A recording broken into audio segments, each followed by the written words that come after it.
Nearly 500 drones and missiles rained down on Kyiv in a single night. Was this just another escalation, or was it the first unmistakable sign that one of Europe's most resilient capitals is now teetering on the brink? On the night of November 17th, Kyiv faced a storm unlike any before. More than 400 drones and nearly 20 missiles, all in a single, coordinated onslaught. But this was not a blunt show of power. It was a methodical operation, wave after wave, designed to overwhelm both Ukraine's defenders and the Western systems meant to protect them. The true shock lies not only in the scale of the attack, but in its result.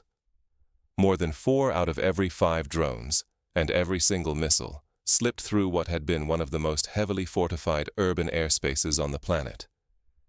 Technologies built to stop the unthinkable were pushed past their limits, and then, one by one, they failed. This is not just another grim headline. It marks a profound, systemic collapse at the core of Ukraine's air defense, a vulnerability with consequences that could prove irreversible. The loss of a capital, the unraveling of a nation's stability, and the lives of millions now in sudden jeopardy. If this reality is not urgently grasped and answered, Kyiv's ordeal could become the master plan for future assaults, here and in every city that relies on costly, high-tech defenses against relentless, low-cost threats. So, what truly happened that night? And what does it reveal, not just for Ukraine, but for the future shape of war itself? To understand the impact, we must retrace the sequence of that night's attack, and the moments when each layer of defense began to give way. What does it take to unleash hundreds of drones in a single night? And why did Ukraine's air defense system buckle so catastrophically? The answer reveals how modern warfare is being revolutionized, with consequences that ripple far beyond the battlefield. On a single night, attackers launched well over 400 drones at Kyiv in a meticulously orchestrated, multi-wave operation. This was not just brute force. It was a feat of logistics and technological coordination. Pulling off such a barrage requires industrial-scale manufacturing, careful mission planning, synchronized launches from scattered locations, and a constant stream of intelligence to adapt as defenses respond. Until recently, most experts downplayed these cheap drones as little more than flying irritants, easily swatted aside and strategically negligible. But the real danger is not simply in their explosives. It is in their sheer numbers and the precision with which they act together. One drone is an annoyance. Hundreds, moving as one, can overwhelm even the most sophisticated defense systems. Every air defense network, whether cutting-edge and Western-made or inherited from Soviet days, faces hard limits. How many targets it can see, track, and destroy at once. If you plan for dozens but face hundreds, radars are overloaded, missile launchers run dry, and inevitably, some attackers slip through. This is not a failure of training or courage. It is cold arithmetic, dictated by physics and engineering. The attack on Kyiv followed a ruthless logic. The first wave of drones likely served to probe and deplete the defenders, forcing them to reveal positions and expend precious ammunition. A second, larger wave exploited the newly exposed gaps and stretched resources. The third wave, augmented by guided missiles, struck at critical infrastructure when defenses were already at the breaking point. This was not just a tactical surprise, but a systemic shock. A demonstration of how economic and technological asymmetry can transform cheap weapons into existential threats. If we fail to grasp the economics, logistics, and strategic thinking behind these attacks, we risk gravely underestimating how vulnerable even the most fortified cities have become. Kyiv's ordeal is a warning. The rules of modern defense have changed, and old assumptions may no longer hold. The next question is how Ukraine and the world can adapt before the next wave arrives. Why did Kyiv's air defenses, once hailed as resilient, falter at the moment of greatest need? The answer is as stark as it is unsettling. Ukraine's air defense is fighting a war not only against missiles and drones, but against exhaustion of machinery, ammunition, and human resolve. Western-supplied systems, primarily Patriot batteries, form the backbone of Ukraine's shield. These are powerful but fragile assets, dependent on a relentless supply of spare parts, specialized maintenance, and fresh interceptors from abroad. Each missile launched is a costly subtraction from an arsenal that cannot be replaced overnight. As the war grinds on, this fragile lifeline has begun to unravel. Delays and gaps in Western aid force Ukrainian commanders to ration every shot, even as Russia escalates its barrages. Sometimes, launchers stand silent while operators wait for new shipments that are late, dwindling hope with every passing day. Meanwhile, Soviet-era systems like the S-300 and Buk are wearing down. Ukraine cannot manufacture new missiles or key components for these aging platforms. Every shot depletes a stockpile that edges closer to empty, and some batteries now sit as hollow shells, unable to contribute, yet too precious to abandon. The strain is not only mechanical, but deeply human. Exhausted operators, pushed to their limits by endless alarms and sleepless nights, are more prone to errors. Every launch is now fraught with the weight of not just economics, but survival and morale. Losses among experienced crews mean irreplaceable knowledge vanishes from the battlefield, further eroding Ukraine's defensive edge. Official reassurances ring hollow. Satellite images reveal the truth. Vast swathes of Kyiv plunged into darkness, shattered substations, and millions struggling to survive without power or heat as winter bites. The chasm between government statements and lived reality is growing impossible to ignore. If these warning lights are dismissed, Ukraine faces not a single night of failure, but the specter of systemic collapse, military, economic, and social. The front may be hundreds of kilometers away, but the war now stalks every blacked-out apartment, every silent hospital ward, and every trembling family waiting for dawn. This crisis is not just about hardware and supply chains. It is a test of Western resolve, Ukrainian endurance, and the very meaning of security in modern warfare. The next moves, from both allies and adversaries, will determine whether this turning point signals hope, or a devastating unraveling. If Kyiv can be struck with impunity, what does that mean for the rest of Ukraine, and for the future of this war? When more than 300 drones and almost 20 missiles slip past the capital's defenses and find their marks, the results are swift and catastrophic. Power plants, heating stations, and vital logistics hubs are shattered within hours. The city's lifelines are sliced, and the aftershocks ripple far beyond the immediate blast zones. In Kyiv, millions are plunged into sudden darkness as the electrical grid collapses. With winter closing in, central heating fails. Families shiver in their apartments, the elderly, children, and sick facing a direct threat, not from explosions, but from merciless cold and deprivation. The humanitarian crisis is not looming. It is already here, deepening by the hour. But the damage runs deeper than the physical alone. Psychologically, the blow is immense. For months, Kyiv stood as a symbol of endurance, a place where life pressed on in defiance of danger. Now, that confidence is shattered. Fear surges. Some residents flee, sparking a fresh wave of migration. The capital's core function as Ukraine's administrative, economic, and cultural heart suddenly seems fragile. Losing air defense changes the stakes on the battlefield. Without a protective shield, Ukrainian forces and critical infrastructure become exposed to relentless aerial assault. Troop movements and supply lines, once hidden beneath a presumed safety net, must scatter and conceal themselves, unable to mass or maneuver without drawing fire. The balance of air power tilts. Russian forces now strike across the country with fewer losses, reaching deep behind the front lines. The threat, once concentrated, becomes systemic. The specter of collapse spreads, not just in Kyiv, but across the entire front. At the core is a brutal asymmetry. Russia's waves of cheap, mass-produced drones force Ukraine to expend precious, expensive air defense missiles. With every attack, Ukraine's limited resources are drained disproportionately. Each drone that pierces the shield inflicts economic and psychological harm far beyond its price. Every missile fired is another blow to depleted stockpiles. The stakes are existential. Failing to adapt now risks a mass humanitarian disaster, a collapse of military resistance, and a devastating blow to Ukrainian sovereignty. The fate of millions, and the credibility of Ukraine's allies, hangs by a thread. As Ukraine reels, the world is forced to confront the new face of modern warfare. The next moves will decide not only the fate of a city, but the direction of the entire conflict. Are there any real options left, or has the system already slipped beyond repair? On paper, officials speak of resilience and fresh aid.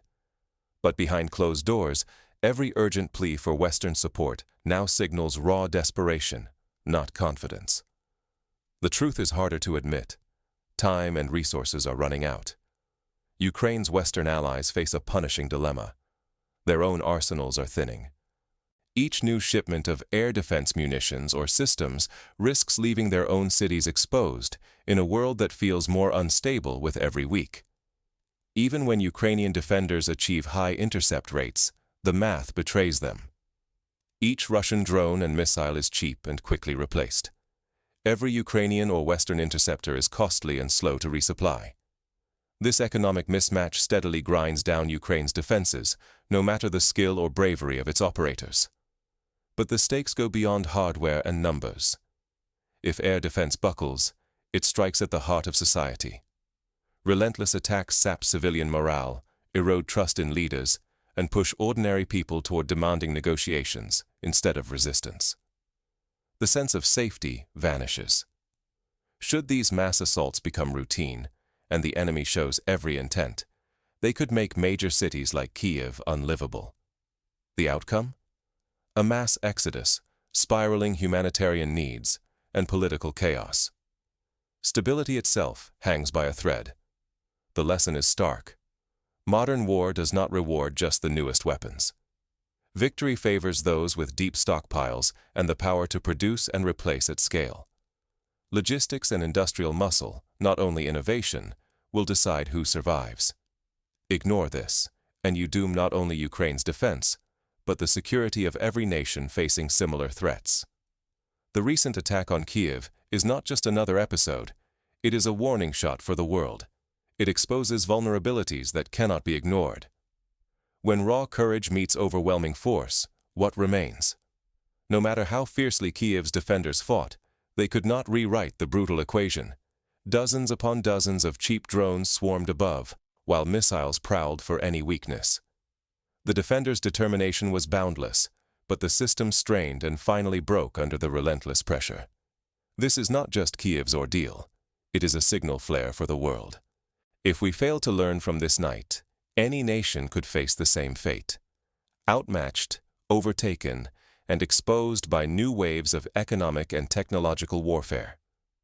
The shock waves ripple far beyond the front. One night of failure threw millions into cold darkness, sparked humanitarian emergencies, and fractured trust in even the strongest defense alliances.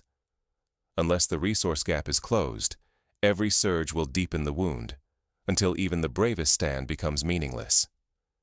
Governments, militaries, and citizens everywhere must redefine what security means when the attacker can build weapons faster and cheaper than defenders can respond. The old rules, investing in a handful of elite defenses, cannot keep pace. Without urgent innovation and a bold shift in strategy, we risk more cities falling, more civilians suffering, and more chaos at the mercy of those who exploit the power of mass production. The warning is stark. Unless we adapt, collapse is only a matter of time. The question is not if the next crisis will strike, but whether we will act before it does. Let us step back and consider how this night in Kyiv fits into the longer arc of military history. Throughout the 20th century, cities that were presumed impregnable, like London during the Blitz or Leningrad during the Second World War, were transformed overnight by the relentless application of new technologies and strategies. In London, for example, the German Luftwaffe unleashed hundreds of bombers in nightly raids, hoping to break the spirit of the city and its defenders. The British response, relying on radar, anti-aircraft guns, and the resilience of civilians, eventually prevailed, but at a terrible cost in lives and infrastructure. Yet the difference now is the speed and scale at which attackers can produce and deploy drones. What took Germany months to assemble in the past can now be achieved in days or weeks by a state with modern manufacturing. The parallels extend to the Gulf War in the early 1990s, when the world watched in awe as American Patriot missile batteries intercepted incoming Scud missiles over Israel and Saudi Arabia. At the time, these systems were hailed as game-changing. But even then, the economics were intimidating. Each Patriot missile cost several $1,000,000, while each Scud cost a fraction of that. Over time, the costs of interception and attrition weighed heavily, foreshadowing the economic mismatch now evident in Ukraine. Today, the situation is even more acute. In one night, Kyiv faced more drones than London did bombers during the worst nights of the Blitz. Each drone, while individually cheap, collectively represents a logistical and psychological weapon. Imagine a scenario where, each week, a city faces not one or two, but hundreds of such swarms.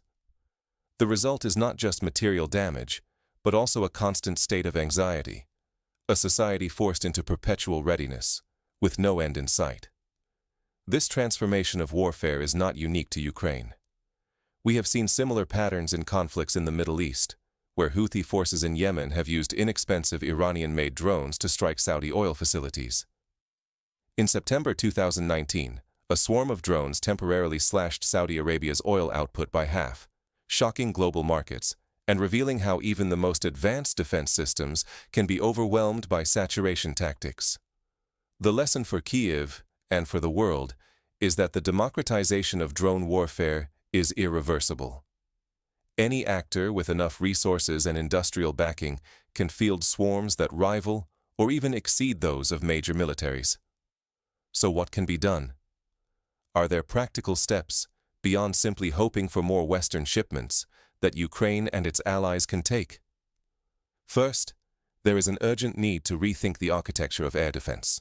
Instead of relying solely on a few high-end systems, countries must develop layered defenses that integrate cheaper, mass-produced counter-drone technologies. Israel's experience with the Iron Dome provides an example. While not perfect, the system's ability to prioritize threats and use less expensive interceptors for smaller projectiles has saved countless lives and resources. Ukraine could benefit from rapid deployment of similar solutions, including electronic warfare systems that jam or hijack drones, and mobile gun systems that can be mass-produced. Second, the defense industrial base must be mobilized at scale. During the Second World War, the United States turned its auto factories into tank and aircraft production lines almost overnight. Today, Western countries must similarly ramp up the manufacture of interceptors, radars, and counter-UAV, unmanned aerial vehicle systems. This means subsidies, streamlined procurement, and public-private partnerships focus not only on innovation, but on sheer volume. For Ukraine, this might mean licensing domestic production of foreign-designed components or establishing joint ventures with allied defense firms. Third, training and doctrine must evolve. Just as Britain trained thousands of spotters and radar operators during the war, Ukraine and its partners need to build a cadre of drone hunters, specialized teams equipped and empowered to respond rapidly to mass attacks.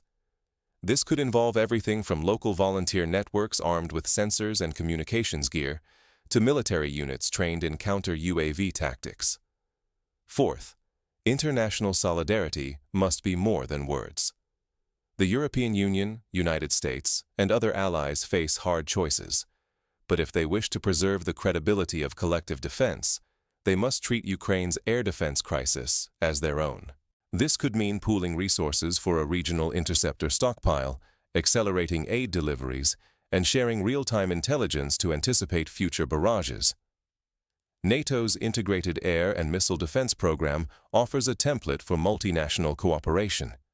Fifth, the world must invest in resilience at the civilian level. In London, citizens endured the Blitz by building shelters, organizing neighborhood watch groups, and devising ways to keep essential services running.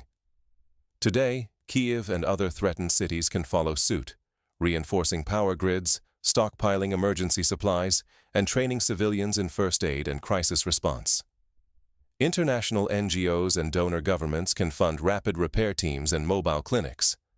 But even as these steps are taken, the fundamental challenge remains: the economic mismatch between cheap, massed attackers and costly, elite defenders. Unless this gap is closed, the cycle of attrition will continue. The answer lies not in any single silver bullet, but in a mosaic of innovations: technical, industrial, and social. Ultimately, the fate of Kyiv is a test case for every city that values its freedom and security. Will we rely on yesterday's assumptions, or will we adapt to the new reality of mass, industrialized threats? As the world watches, the stakes could not be clearer. The lesson of November 17th is not just for Ukraine, but for every nation. The next night of shock and awe could come anywhere, at any time. Preparedness, adaptability, and collective resolve are the only shields that matter.